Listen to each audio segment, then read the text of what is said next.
The path to becoming a Delmarva utility lineman begins here at the company's training yard. More specifically, it begins at the base of a long wooden pole. So I am getting suited up and I am basically learning the fundamentals of pole climbing. And this is exactly what someone who is just starting out, attempting to be a Delmarva Power lineman would be doing. Today I'll be going through the first part of a 2-day test known as the pre-qualification exercise. It's essentially pole climbing 101, and every candidate has to pass it. Sounds like a formality, but it really isn't. About 70% of applicants don't make it through. We've had that happen a lot where, they're climbing well, they're doing a great job, their confidence level is really high, and then they have that one fall, and then everything changes. Jeff Ziemba is Delmarva's distribution supervisor and my climbing guide for the day. He's seen a lot of tough guys come and go, defeated by the wooden pole. But before he can teach me how to climb it, first we've got to make sure it's safe. Before we climb anything, we want to make sure that we inspect this pole.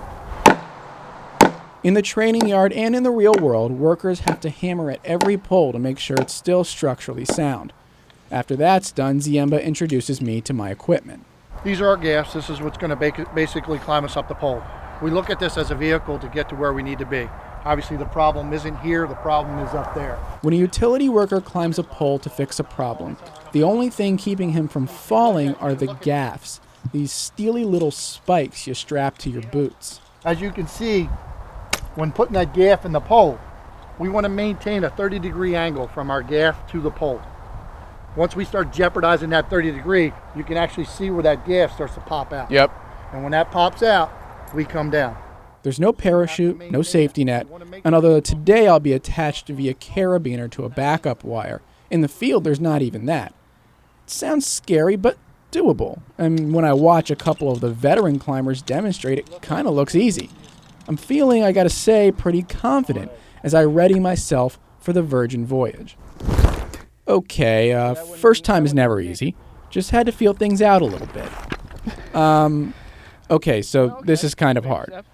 For the next 10 minutes, I complete a series of pathetically slow climbs, never getting more than about 5 feet from the blessed ground. When I'm not nervously deciding whether to take my next step, I'm hugging the pole like a close relative. One of our obstacles that we have to get our candidates over is the first thing that they want to do is they want to wrap their arms far around that pole. Eventually, I do get the hang of it, and I start to approach a white line on the pole about 10 feet off the ground. Where you're at right now is a big transition period for us as far as instructors, because right there is where the human brain starts to realize, if I fall now, I could really hurt myself. This is the point, Ziemba says, where many turn back. But not me. I climb upward, grimacing, panting. I make it about 25 feet up the pole. Okay, so it doesn't look impressive, but I'm satisfied and really tired. That's tough. That's really tough. After this 2-day intro, applicants have to complete an 8-week training course. Then they spend another 4.5 years apprenticing on a crew before they finally get to scale real-world utility poles. But the biggest hurdle is still here, where applicants must face the pole and decide if they've got what it takes to hang in this high-flying profession. Because if they can't get over that hump, they're just not going to be successful. They may have the physical body and presence to do that, but if they can't overcome that mentality, of the fear itself, then they're not going to make it.